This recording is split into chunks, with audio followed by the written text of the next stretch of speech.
Você por acaso tá esperando que eu venha aqui falar mal de Stone Ocean, da Jolene e dessa parte 2? Vamos ver. Olá, eu sou a Gabi Xavier e hoje estou aqui para falar do que eu achei dessa parte 2 de 3 que terão, pelo visto, da adaptação de Stone Ocean, mais uma parte de JoJo's Bizarre Adventure que tá saindo exclusivamente, pelo menos oficialmente, na Netflix, numa estratégia de lançamento de marketing que é absolutamente criticável, a gente vai comentar sobre isso. Dessa vez tivemos episódio 12 ao 24, que claro, não terminou a adaptação, e uma terceira parte ficou para não sabemos quando. Se a gente teve aí uns 9 meses dividindo primeira parte e segunda, provavelmente até um ano com certeza pra gente ter a última parte deste arco que o fandom desde o mangá já critica, memes sempre rolaram, comentários do tipo de que é só um degrau pra chegar na parte 7, que é muito melhor, que a Jolene é sem graça, que o stand dela não serve pra nada, e eu discordo disso. Eu gosto da Jolene, eu acho que ela tem um próprio carisma e algumas semelhanças com o jeitão do pai dela, do Jotaro, que é um protagonista, foi um protagonista e ainda é um personagem extremamente carismático, tanto é que continua sendo utilizado desde a parte 3, e eu acredito que tem outros personagens paralelos e a história em si, e principalmente o plot twist, coisas loucas que acontecerão nessa terceira parte, o arco que ainda será animado, tudo isso pra mim sempre funcionou, funciona e continua acontecendo na adaptação. Porém, a adaptação, claro, tem alguns problemas que eu vou comentar, mas será que isso faz dessa experiência com o anime algo realmente ruim? Vou começar pela estratégia de lançamento, de continuar do episódio 13 até o 24 e dessa continuação que ainda vem. A gente sabe que a Netflix recentemente, inclusive, anunciou um replanejamento dos seus lançamentos, toda essa questão de lançar episódios de uma vez só, de maratonar. Esse lançamento tem feito com que vários conteúdos deles não sejam aproveitados a longo prazo. Isso diminui o boca a boca do público, que é o que aquece hoje muito o consumo de um conteúdo. As teorias, as expectativas, os trending topics de Twitter, se tudo sai num momento só, ainda que seja um super sucesso da plataforma, dura um pouquíssimo tempo, porque as pessoas já vão ter spoilers e assistir tudo o mais rápido possível. Aquilo esquenta e esfria numa velocidade absurda, ou seja, se o conteúdo não conseguisse segurar no boom de poucos dias ainda por cima, o que vai acontecer é que aquilo vai morrer na praia, muitas vezes sem conseguir tempo suficiente para conquistar um público e garantir, quem sabe, até uma continuação. Por isso, várias séries da plataforma morrem na praia e têm sua segunda, terceira, quarta temporada cancelada. Eu não sei qual foi a estratégia, o estúdio que produz ainda é David Production. A Netflix, nesse tipo de conteúdo e coprodução, acredito que injete o capital, discuta estratégias e exclusividades de lançamento, já que é um produto agora que foi exclusivo da plataforma, e dentro das suas condições, eu acredito que eles não devem influenciar tanto na adaptação em si. Vou chegar nesse ponto, tá? De como foram as cenas, de como foi a animação, a direção, isso é a cargo do estúdio, acredito eu. Porém, com essa estratégia de parcelar a temporada e lançar 12 episódios de uma só vez, e agora esses 12 novos tendo uma terceira parte prometida, fez com que, inevitavelmente, essa parte de JoJo ficasse esquecida. Eu até acho que a primeira parte veio num boom, muitas pessoas estavam esperando, pelo menos no fandom de JoJo, Stone Ocean há muito tempo, e quando chegou, veio a expectativa, a curiosidade, os episódios novos, teve até uma divulgação e marketing que foi dentro do padrão do que a Netflix costuma divulgar quando ela se preocupa com aquele conteúdo, e as pessoas souberam quando chegou a primeira parte. 12 episódios lançados, aquilo terminou, não diria que no meio do nada, teve um gancho que eles escolheram até que bem, mas para a segunda parte, eu que assisti na minha conta os 12 primeiros episódios, eu não recebi uma notificação sequer. Imagine para quem nem acompanha, não tinha uma sugestão na capa, não teve qualquer promoção, qualquer trabalho mínimo para as pessoas saberem que aquilo estava passando. E eu espero que este vídeo seja mais um que faça com que essa parte chegue a outras pessoas para que elas assistam, porque, enfim, para mim vale a pena? Sim.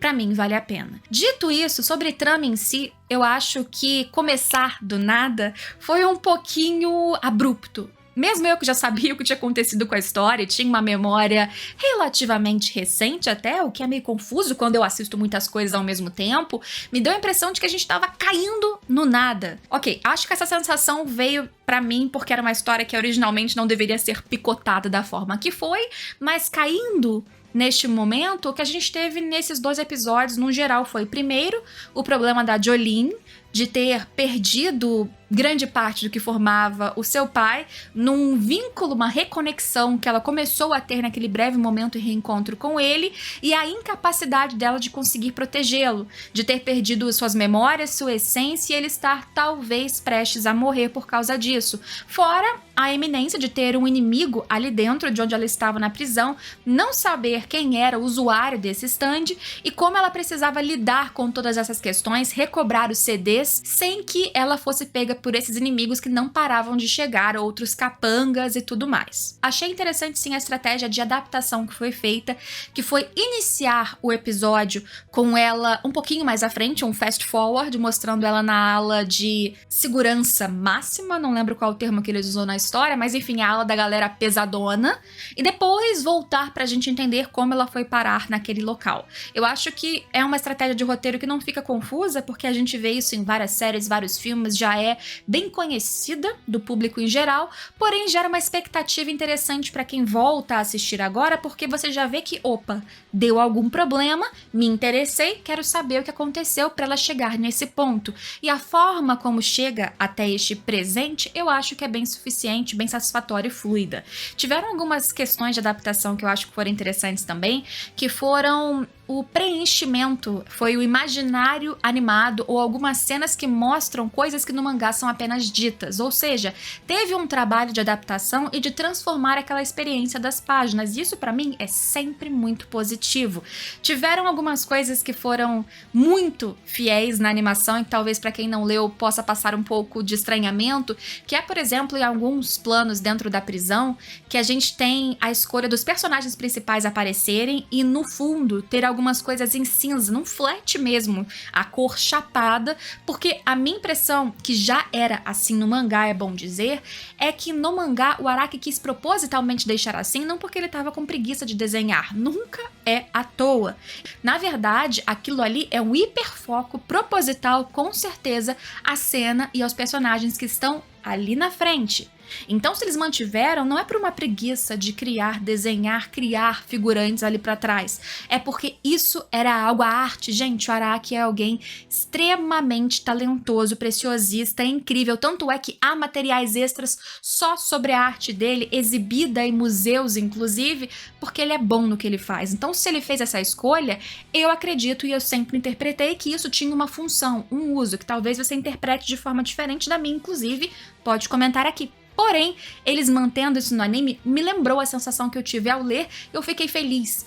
Porque sempre que tem essas inclusões ilustrando melhor o material original ou manutenções do que eu acho que passa um conceito e uma interpretação que é importante para a história, me dá a sensação de que aquele estúdio, de que aquela produção tá trabalhando a história com algum cuidado, dentro de limitações de orçamento e limitações técnicas consequentes ao orçamento que acabam acontecendo e a gente vai chegar nesse ponto. Ponto alto pra mim nessa segunda parte, em relação à primeira, inclusive, foi a trilha sonora. A trilha sonora dessa parte é excelente. Eu acho que a adição também do personagem que ali ficou como Anastácia, se eu não me engano, Anastácia? O personagem que no mangá era o Narciso Anasui, porque eles fazem essas modificações por questões de direitos, mas isso sempre rolou em todas as partes, então pra contexto não é novidade. Mas eu acho que ele ficou um personagem muito bem animado, os trejeitos, a forma que ele falava. Eu assisti, como geralmente assisto sempre nas primeiras vezes, em japonês, linguagem original. Tem dublagem na Netflix pra JoJo's, pra quem quiser assistir, inclusive pra esses novos episódios, porém não posso opinar sobre eles porque não deu tempo de eu reassistir com as vozes brasileiras. Em japonês eu achei excelente.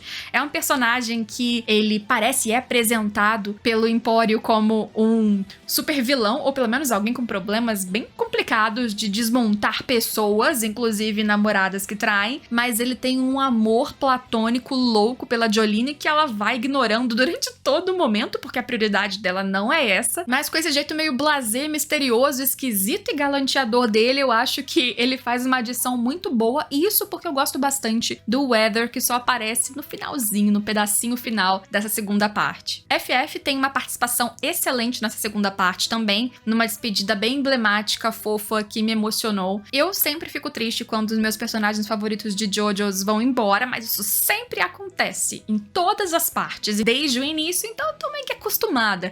Mas eu achei que o anime deu a empolgação que precisava, e essa parte fez jus, com certeza, mais do que a primeira, e a terceira vai ser pior, para o nome dessa história, que foi bizarra. Com o adicional que tivemos no fim da aparição, enfim, do bebê verde, que se funde ao Pucci, e tem um pequeno gostinho, demonstração do que o novo stand adquirido pelo Pucci pós-fusão será na terceira parte. Foi uma forma diferente de mostrar do que aconteceu nesse equivalente a este momento do mangá, mas eu acho que deu pra entender, ou pelo menos deixa uma dica muito forte e muito simples para as pessoas cogitarem, quem não leu o mangá, o que vai ser o problema nessa terceira e última parte que vem aí. Em relação a desenvolvimento e ápices, eu acho que essa parte foi bem explorada e aproveitada. A gente teve um trabalho maior da Jolene, mostrando que ela consegue, sozinha inclusive, tomar a liderança, ter iniciativas e utilizar o seu stand de maneira diferente e mais versátil do que inicialmente, considerando que ela conseguiu esse stand sem ela ter desejado. A partir do momento que ela foi presa por querer pelos inimigos do seu pai, ela foi colocada nessa artimanha. Então, tudo isso fez com que ela se desenvolvesse desde a primeira parte do que a gente acompanhou aos poucos. Nessa segunda, ela tá muito mais à frente. Ela se coloca em perigo e ela não tem medo de fazer o que é necessário pelo que ela acredita que precisa fazer. Inclusive, ao fim, quando a gente vê que ela viu as memórias do seu pai e a importância do que ele estava fazendo e as justificativas, inclusive, do porquê que ele deixou ela para trás muitas vezes, é quase uma sessão de terapia, e ela incorpora esse espírito Joestar de ter a responsabilidade não só de salvar o seu pai agora, mas de seguir em frente e fazer o que ele não pode fazer neste momento. Não de correr atrás da organização da Speedwagon e esperar eles fazerem alguma coisa e pegar ela, não. Empório, eu vou sair dessa prisão e eu vou fazer o que eu tenho que fazer. Ah, ir atrás do inimigo é perigoso? Beleza, mas é isso que eu preciso fazer. Agora que meu pai não tá aqui, sou eu que preciso, e ela vai. A gente teve também a explicação do passado da Hermes, que deu uma camada e um contexto a mais pra ela, fazendo com que ela tenha também um propósito pra seguir na mesma direção que a Jolene, um propósito dela, o que é muito importante. Até o Empório, ele resolve enfim sair de lá por uma influência, por uma inspiração, é claro, do que ele passou pela Jolene, mas também pela própria situação que ele acabou de viver, pela própria experiência de perceber que às vezes você precisa se arriscar, você precisa seguir em frente, você precisa dar um passo para fora daquele espaço, porque mesmo aquele seu espaço seguro não é seguro para sempre. Por isso eu achei que a cartada e o momento de corte foi legal. A gente teve o negócio do final do stand que é linkado às grades da prisão, e são 2 episódios, mais ou menos, do que parece ser uma enrolação, mas não é bem uma enrolação. A gente acabou essa segunda parte, pra mim, no momento, num contexto muito importante, que é a hora de sair da cadeia. Então a gente já começa essa terceira parte passados esses problemas. O Empório já se decidiu, a Hermes já se decidiu, a Jolene já está decidida, seguindo em frente, e os obstáculos superados. Então não vai ter mais esse drama de ai, vou sair, não consigo sair. Não, isso acabou. Então, por mais que pareça um negócio enrolado, um filler, é algo que existia na história original e é um desafio que precisava ser concluído para que esse novo arco, que vai ser trabalhado nos últimos 12 episódios, acredito eu, ele já comece de onde ele precisa sair, ou seja, o foco já tá limpo. De novo, eu acho a estratégia de divisão e de lançamento terrível, mas colocada a situação que temos, infelizmente, para mim, a forma que eles escolheram de divisão foi o cenário mais adequado. Dentro do caos, o mais adequado. Uma grande crítica, acredito que não só minha, ou pelo menos uma grande frustração, é que geralmente quando os animes, que são lançados semanalmente, inclusive, eles fazem divisões por cohorts, né, que são geralmente essas separações de 12 em 12 episódios, ou algumas divisões eventuais que acontecem, a gente tem novas aberturas. Se não mudar a música, que pode acontecer, pelo menos a abertura em si, a animação, as cenas mudam, e JoJo's sempre teve essas mudanças até para apresentar novos easter eggs, novos segredos, novas coisas e spoilers escondidos do que vai acontecer nesta nova parte. E a gente não teve isso. Tivemos modificações sim, principalmente na finalização da abertura, mudanças sutis, coisas que só se você for comparando, e eu precisei fazer isso, comparar lado a lado para entender o que estava de diferente, mas a música e a experiência foi basicamente a mesma. Então, por mais que eles tenham retrabalhado, eu senti falta de algo final. Como teremos uma terceira parte, que a narrativa vai ter uma inversão bem interessante, eu espero que, pelo menos, nesse material que vem por aí para finalizar Stone Ocean, a gente tenha uma abertura nova. É o mínimo que eu acho que eles podem oferecer, de novo, nas circunstâncias que desconheço como estão de orçamento e tempo de produção, mas pelo menos como fã, é isso que eu espero. Mas eu acho que essa segunda parte, ela teve alguns aprimoramentos interessantes. O tempo de produção não foi extensivamente longo, mas parece que eles tiveram um pouco mais de tempo ou oportunidade de trabalhar, inclusive, com menos elementos em 3D ou a computação gráfica e elementos em 2D um pouquinho mais bem trabalhados. Só que, contraditoriamente, mas lógico também, com uma produção com mais elementos em 2D, você tem mais instabilidade na arte, ou seja, cada um desses elementos, personagens, cenários, eles dão mais trabalho para fazer as transições na animação. Então, inconstâncias nos traços são possíveis e aqui bastante frequentes, o que pode incomodar muitas pessoas. Foi uma opção estética, uma opção de estilo, mas esse lado negativo acaba acontecendo principalmente se não é uma produção super abastada de equipe, orçamento e tempo suficiente de trabalho. E o trabalho de David Production, mesmo nessa segunda parte, ok, talvez por orçamento seja inferior a outras adaptações de outras partes da mesma franquia, mas eu não acho que foi inferior ao que tivemos na primeira parte de Stone Ocean. Justifico por quê.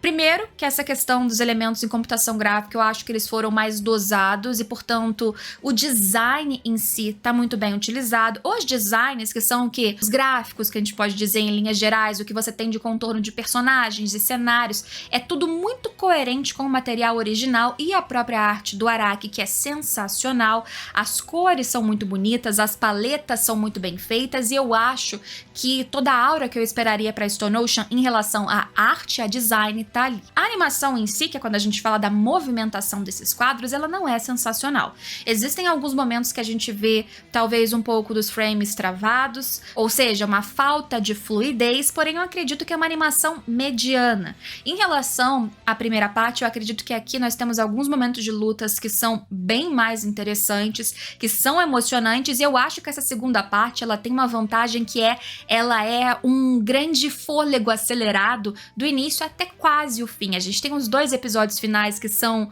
um micro arquinho de transição que eu acho que fez bem em ficar para esse fim, mas eu gosto das lutas, eu acho que, apesar de não ser com certeza um exemplo de animação sensacional, uma obra-prima, também não é uma estaticidade absoluta, não é um exemplo como foi Record of Ragnarok, outro anime que veio pela Netflix em outro contexto de produção e que deixou muito a desejar em animação especialmente, que é justamente essa animação de quadros, e eu acho que aqui em Stone Ocean nós temos sim algumas situações, escolhas de direção, direcionamentos de cena que eu acho que funcionaram bastante para deixar a coisa empolgante como deveria ser. Eu sei que no mar, no cardápio, eu costumo dizer, de tantas produções e ofertas de animes que a gente tem a cada mês, a cada temporada, a cada ano, as pessoas vão ficando muito rigorosas e demandam cada vez mais qualidade porque nós recebemos muita qualidade de vários outros estúdios. As pessoas são públicos, são consumidoras e as pessoas como consumidoras naturalmente querem o melhor. Só que eu acho que existe um rigor às vezes nessas cobranças do que se espera dessas produções e nível de animação de animes que são certas vezes sim injustas, é um rigor que é excessivo, porque existem limitações, como eu disse, de orçamento. E as pessoas, os animadores, eles se esforçam com certeza dentro do limite que eles têm Não só de orçamento, tempo de produção, mas do limite humano. É óbvio que eu gosto de ser surpreendida por algo maravilhoso e quando a coisa é extremamente bem animada e incrível, melhorando absurdamente o que tínhamos nas páginas, nossa, o meu coração fica repleto de felicidade e você passa a amar aquilo ainda mais. Porém, se a história tá ok, se ela foi bem adaptada em questão de roteiro, se eu vejo as cenas de direção que não acabam com a experiência de ninguém, eu me contento às vezes sim, honestamente, com uma animação que seja mediana pra me entregar o que eu preciso, porque não atrapalha a minha experiência e eu prefiro curtir aquilo do que ficar sofrendo por algo que não foi e honestamente, não precisa ser sempre. Mas vocês podem discordar de mim em qualquer um desses pontos e por favor, comentem aqui embaixo se vocês discordarem. Vou bebendo água enquanto isso. Essa caneca é muito fofa, foi uma apoiadora, Amanda, que me deu inclusive de presente. E se você quiser apoiar o canal também, não precisa me mandar canecas, mas se você quiser apoiar o canal de vários níveis diferentes, tem o botão aqui embaixo, seja membro, pra você apoiar o canal no nível mais simples que tem, mas que ajuda pra caramba. E tem também um programa de Catarse com alguns benefícios, sorteios e coisinhas a mais. Então, depois dá uma olhada se você quiser. Me conta aqui embaixo o que você achou dessa segunda parte, se você achou terrível, se você não conseguiu aproveitar nenhuma luta. A minha experiência até então foi que gostei do início ao fim, mas eu já gosto dessa parte, eu gosto dessa história e em relação a roteiro, eu não tive qualquer prejuízo sobre a adaptação, mas quase esqueci que a adaptação ia sair porque simplesmente nem avisada eu fui. Comenta aqui embaixo o que você achou, se você ainda não assistiu, sim, recomendo que você vá assistir e voltamos não sei quando para a terceira parte, que eu espero que o anúncio venha em breve, pelo menos para eu colocar na agenda com 3 alarmes diferentes, que se a Netflix não avisar, eu me aviso. Espero vocês em todos os próximos vídeos. Tchau!